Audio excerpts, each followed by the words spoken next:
You saw how I ate. There was literally no hiding. I stuffed my face with sugar every single day without fail. Now, you're probably thinking, what on earth? What's going on YouTube, it's Jason and welcome to day number 59 and day number 6 of my Razor Sharp series. So I'm currently on a walk, hitting 2 birds with 1 stone, getting some vitamin D, but also on my way to pick up my blood test results. I got a message saying no further action needed, so that's a good sign, but I'm going to pick up the physical prints so I can go through the results one by one, testosterone and more importantly, blood sugars. So I've collected my blood test results. I couldn't help but have a sneak peek on the way back. The suspense was killing me. Just to remind you, I've had 150 grams of total sugars per day, 105 grams of added sugar per day as an average, over 3 times the recommended daily allowance. That was an average, so some days it was less, but some days it was a lot more. In light of that, these results are shocking. I'm going to go through them with you at the end of this video, but first, as promised, I want to do my weigh-in. So Tuesday morning weigh-in is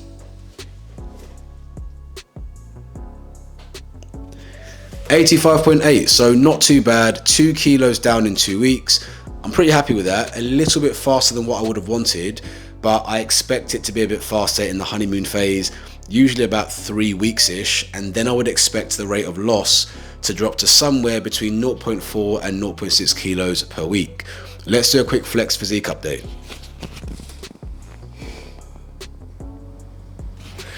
Yeah, looking all right. So I can start to see changes in my shape already, which I'm happy with.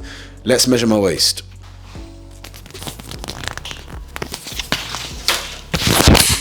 So 31.75, 0.52 inches down in 2 weeks, which makes sense because I can already start to see a slight difference in my shape, as I said. So yeah, happy with the results all in all. Let's get on with the day. So I started the day with the usual natural yogurt, granola and maple syrup. Then I had buttered sourdough with boiled eggs and beans, low sugar beans of course. Next I had porridge and a protein scoop and fruit. So just on my way to the gym, today is not going to be long. In and out, 3 sets of 8 to 12 on each exercise, hoping to be done in like 30-35 minutes depending on how busy it is, and then I want to get home, eat and give you my final thoughts and results on the sugar experiment. Weighted dips.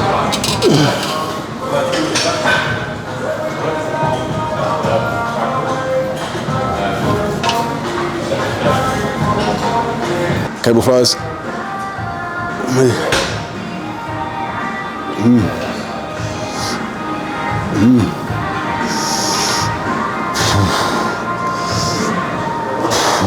Lateral raises.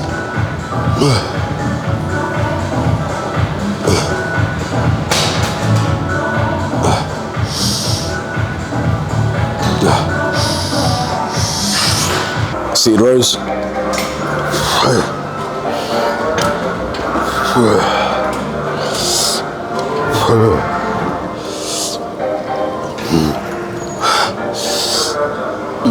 Post-workout, it was jollof, chicken breast, spinach, kale and broccoli with shiitake. So 31 days of excess sugar. Total sugars were 150 grams and added sugars were 105 grams. Just to remind you, the recommended daily allowance of added sugar is 30 grams. So I was consuming over 3 times that as an average per day. What did that do to my blood sugars? Well, the results are in. Before I read them out, I thought I'd remind you as to why I did this. So Eddie Abu launched a video on Instagram, something like how to get diabetes. And it was a video of someone having pancakes, wrapping them in chocolate, and he was insinuating that sugar causes diabetes. He has all these t-shirts saying sugar is the enemy, and all of his followers share this belief. And to be honest, before I read into the science, I also had that belief.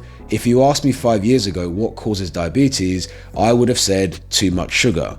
But when you look into the science, they refute this claim again and again, and they say diabetes, particularly type 2, is a lifestyle disease. And so it's about your weight, it's about your diet as a whole, not just sugar, and your activity level. These are the big 3 risk factors. And so what I did in this experiment, everything else about my lifestyle stayed the same. My training, my nutrition as a whole, and my body fat largely stayed in a healthy range. All I did was tripled my sugar intake. And if you haven't seen the 31 days of carnage, I'm going to show you again.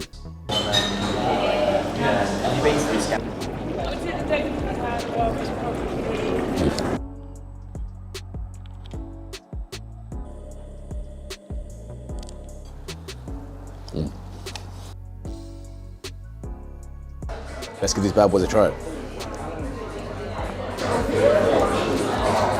Absolutely delightful.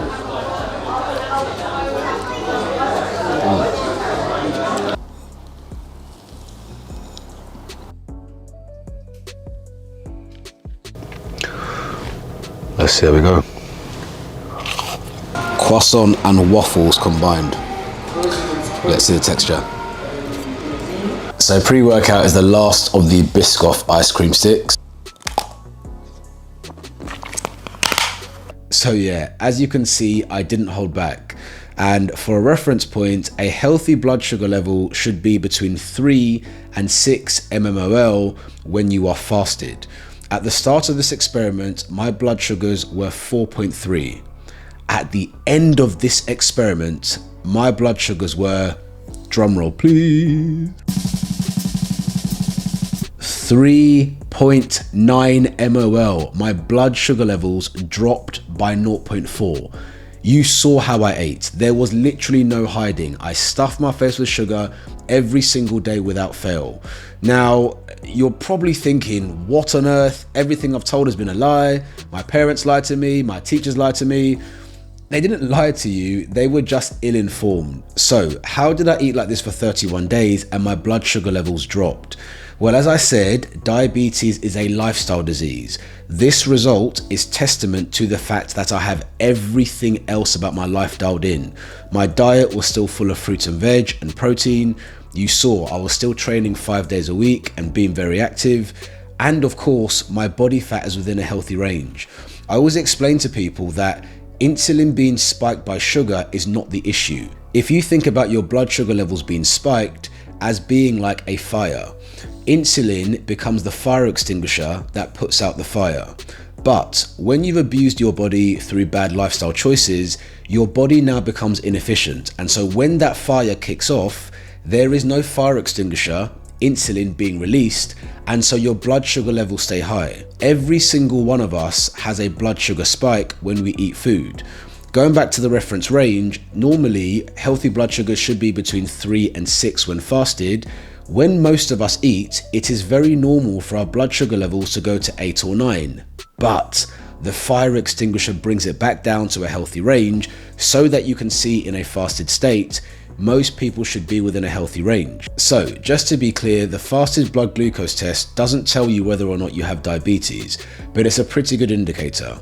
When I asked my doctor, he said that you need to do an HbA1c test, which looks back at your blood sugars over the last 3 months, and that will tell you whether or not you have diabetes. But he did say that a healthy blood sugar level wouldn't be produced by a diabetic. So while this test doesn't tell you for sure whether or not you have diabetes, you would need further testing.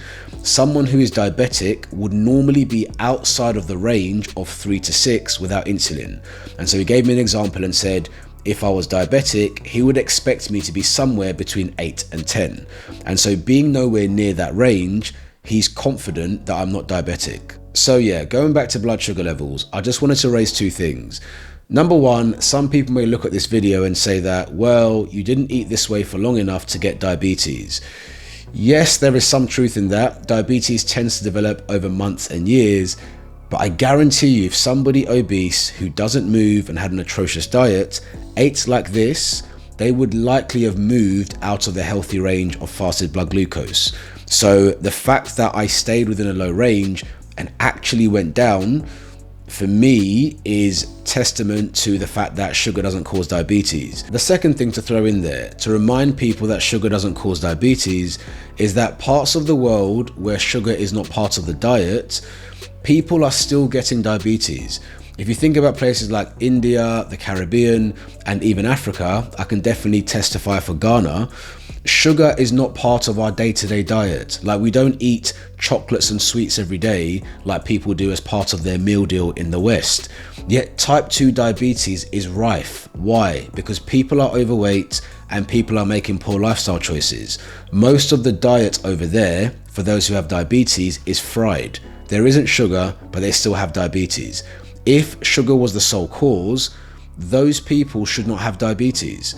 So yeah, guys, think outside the box. Don't believe the hype and just believe rumors. Do your reading. It is plain for all to see. You go onto Google, the diabetic associations and all the scientific studies confirm that sugar is not the sole cause. What they do is they find that, as a rule of thumb, those who have type 2 diabetes have high blood sugars. And people put 2 and 2 together and thought, oh, if people who have type 2 have high blood sugars, sugar must cause diabetes. No, their lifestyle choices are poor and the fire extinguisher is not working, so it doesn't put out the fire and bring blood sugar levels down like it should in most healthy people, like it did in me when I was eating like a moron. So yeah, guys, don't believe the hype. If you are going to argue with scientists, people that spend thousands of hours and millions of pounds into scientific research, I think that says a lot more about you. Before I round up and give you my calories and macros for the day, I just wanted to reiterate, this 31-day experiment was not about getting views, and it was not about encouraging people to eat sugar. I could have just done a 15 or 20,000 calorie challenge and gone viral. It would have been much easier and it would have been a lot less painful for me. I did this to show people that you don't need to eliminate sugar out of your diet, but the key things that I want you to take away are that, number one, sugar is part of a balanced diet, but number two, you don't need to eliminate sugar, but you ought to minimize sugar. And so if you look at the rest of my diet outside my sugar intake, you saw how I was eating, again, lean proteins, fruit, vegetables, fiber. My diet was very healthy and full of whole foods. The issue that we have in today's society is that people's sugar intake and processed food intake make up like 50% of their calories. And so when they get diabetes or they get high blood pressure or high cholesterol, they're like, oh, this food is bad for you. No, it's bad for you because of the rest of your lifestyle. If your diet is 80 to 90% whole foods, and this is what I want you to get from this video, the 10 to 20% of what you eat shouldn't matter, whether that be alcohol or sugar or anything else. The key is balance. So yeah, the reason I could do this test was because everything else was dialed in and I'm a fit, healthy guy. This is absolutely not the way to eat or the way to live, but I had to use an extreme to make a point, and hopefully you got that point from this video. So yeah, guys, that is everything. Please, please, please do not try this at home, and do not use this as a justification for eating more sugar. In terms of my calories and macros, they are on the screen now. Hope you enjoyed this video and found it informative. Don't forget to like it if you did. Comment below, let me know what you were thinking of my blood sugars, whether you thought I was going to be higher or lower. Please subscribe to my channel to follow me on this journey, and I'll see you again soon. Oh, I just remembered there was some footage before the blood test results where I actually predicted that my blood test results could be the same, and here it is. See you guys tomorrow. So I'm not expecting anything crazy like 6 or 5.8 or anything. I'm expecting to still be under 5, somewhere 4.7, 4.8 for me sounds sensible. I wouldn't be too surprised if I stayed the same, but maybe I'm asking a lot considering how much sugar I've consumed. Let's see how we get on.